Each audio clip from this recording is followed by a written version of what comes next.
de Juan Carlos Romero Hicks, que es coordinador del PAN en la Cámara de Diputados. Y lo digo así, Juan Carlos, porque hay de todo en la viña del Señor y contigo se puede dialogar de una manera muy sabrosa y muy interesante. ¿Cómo estás, Juan Carlos? Juan Pedro, muy buen día. Un gusto estar contigo y con la audiencia. Muchas gracias, Juan Carlos. Vemos la destrucción de una reforma educativa, la planteada por el gobierno del presidente Peña Nieto, que pienso que pues no tenía mucha esencia y no era una reforma que proponía realmente una revolución inteligente para este país. Pero eso está bien, creo, desde mi punto de vista. Lo que no veo es qué viene, cuál es la propuesta. Y la pregunta, ¿hay un modelo educativo para el mexicano en el siglo XXI? ¿Hay una forma de darle horizonte a nuestros muchachos para que en el futuro estén preparados con un mundo atropellante en términos de cambios o no? ¿Cómo lo ves? ¿Cómo percibes esta propuesta hacia el futuro de la educación mexicana?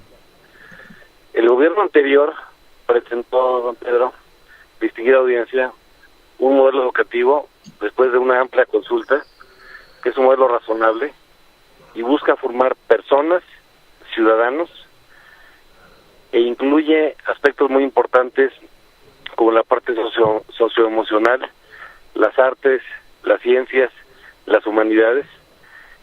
Y después de este trabajo se puede decir que está empezando a aprobarse. Lamentablemente el gobierno anterior le llevó 5 años. El 20 de agosto del año pasado empezó el ciclo escolar y está aprobando el modelo educativo. Es para preescolar, primaria y secundaria. Y en la parte de educación media superior tiene elementos mínimos comunes para una diversidad de sistemas de bachillerato. Este es un tema de política pública, no es un tema de legislación en sentido estricto. Sí, la Carta Magna, el artículo 3º, señala elementos mínimos. Por ejemplo, la democracia es una forma de vida, no un sistema de gobierno.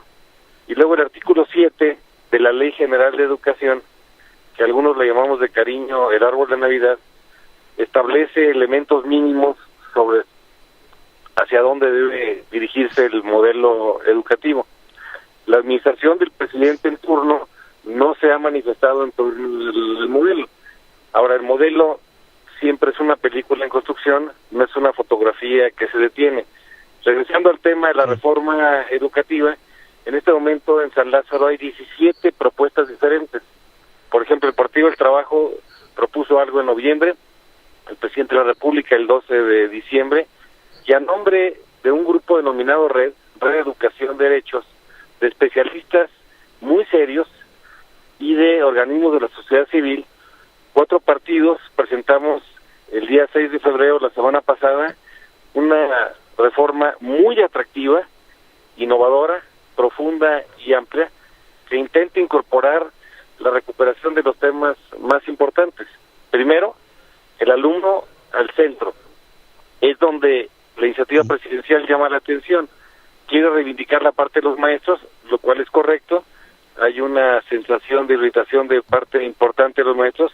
Sin embargo, la razón de un plantel educativo son sus alumnos. Su forma de ser son los maestros. Segundo, reconoce que el maestro es un actor preponderante y en todo esto hay 3 valores: inclusión, equidad y calidad. Y la propuesta nuestra que presentamos, el PAN, el PRI, el PRD y Movimiento Ciudadano, incluye una serie muy importante de elementos que la iniciativa presidencial no considera, como por ejemplo la interculturalidad, recupera la autonomía universitaria que mediante alguna inexplicable falta la habían borrado. El gobierno en turno ya reconoció que fue un error, y también rescata aspectos, sobre todo 2 que son esenciales. Uno, la rectoría del Estado. No podemos permitir que el sindicato se vuelva a convertir en patrón y que no haya exámenes de primer ingreso para una selección apropiada, ni tampoco una evaluación para la promoción. Y segundo, el que haya un organismo autónomo que haga la evaluación. Ahora lo que se busca en iniciativa del presidente es que sea un órgano de autoconsulta de la Secretaría de Educación Pública. Sería regresar al Museo de Arqueología del siglo pasado.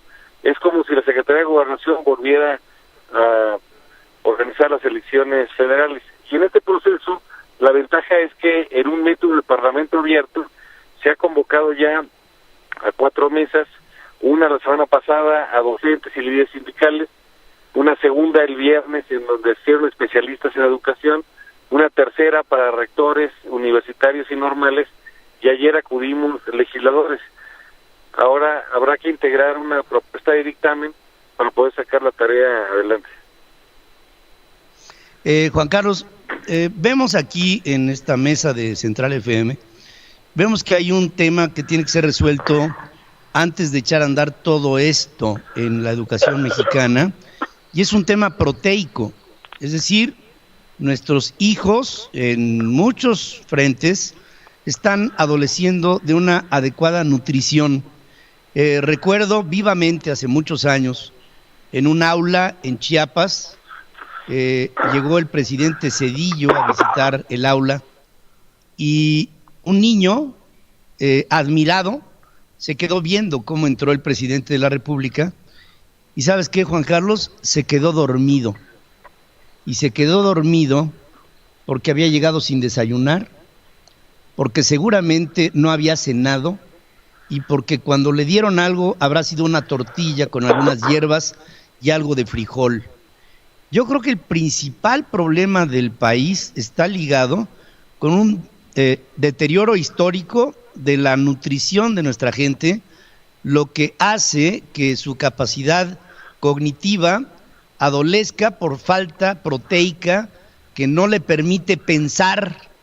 Creo que desde esa base valdría la pena recuperar la rectoría del Estado en la potestad que tendría que ejercer para que nuestros niños coman adecuadamente. Tal vez los tuyos y los míos no tengan ese problema, no los tuvieron, tuvieron esa bendición de Dios, pero hay muchos que no, y por lo mismo creo que partiendo de esa base tendría la alimentación que tomarse como parte fundamental de una reforma educativa. Eso es lo que te propongo desde aquí. En completa coincidencia, la Carta Magna consagra el derecho a la alimentación y experiencias parecidas las viví cuando fui gobernador de Guanajuato. Hay todavía un déficit enorme en la parte de alimentación. Necesitamos garantizar los mínimos de bienestar y bienestar: educación, salud, alimentación y empleo. Sí, el asunto es que la Carta Magna nos da un derecho a la alimentación, pero no se observa. Ojalá y nos pudiéramos comer la Carta Magna para que nos nutriera, pero creo que aquí adolecemos y pienso, mira, recuerdo hace muchos años cuando llegó mi padre muy emocionado a casa, yo era un niño, y se estableció en México a través del Instituto Nacional de Protección a la Infancia, el INPI, en aquel tiempo, doña Eva Sámano de López Mateos, llegó encantada porque había repartido el primer desayuno escolar que constaba de un huevo cocido, un plátano, un pan, un vaso de leche y costaba 20 centavos que llegaba el niño y los pagaba. Llegó un gordito y le dijo a doña Eva, oiga, aquí traigo otros 20, ¿me puede dar otro desayuno? Eso nada más nos pinta el tamaño del problema que tenemos y pienso que no se ha abordado a profundidad. Desde mi punto de vista, el sistema educativo público en México tendría que darle a los niños el desayuno y la comida. Por lo pronto, desayuno y comida como una responsabilidad del Estado mexicano. No es paternalismo, creo que es una labor emergente cuando nuestros niños adolecen de la alimentación desde el proceso perinatal, desde que están en el seno materno, ya adolecen de una educación, de una alimentación adecuada, Juan Carlos. Sí, viví una anécdota muy parecida cuando fui gobernador de una comunidad de la cuna de Independencia Nacional, Dolores Hidalgo. Estábamos con un grupo de niños de la primaria y el secretario de Salud, que por cierto es ahora diputado federal, el doctor Héctor Jaime Ramírez Barba, en diálogo con ellos, porque estábamos a plena luz del sol, preguntó si alguien no había desayunado, y parecía la anécdota que cuentas de Chiapas. Un niño levanta la mano y dice no desayuné y se desmayó en el acto.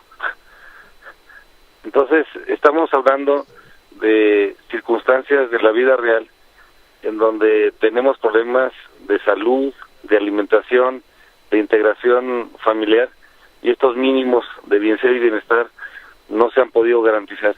De manera solidaria y subsidiaria, el Estado mexicano debe hacer lo necesario, no lo posible, lo necesario para subsanar estas circunstancias. Claro. Sí, eso es. Yo pienso que esa es una bandera que los partidos políticos como el que tú encabezas, nos encantaría que tomaran eso como una bandera. No puede haber un programa educativo, ninguno, el que sea, no puede haber si no hay primero una adecuada alimentación para nuestros hijos como la base para tener una sinapsis adecuada en un cerebro que desde el punto de vista proteico no rinde los mínimos estándares de lo que le podría garantizar una inteligencia. Yo creo que desde ahí partimos y hay mucho que hacer, y como siempre, Juan Carlos Romero Hicks, agradezco muchísimo tu presencia aquí en el programa.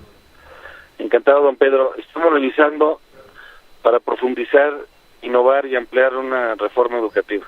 Lo que se ha recibido, ojalá, se está revisando, lo estamos complementando y lo vamos a mejorar. Hay un proyecto japonés que se llama Cambio Valiente, que propone el modelo educativo del Japón para los siguientes 30 años.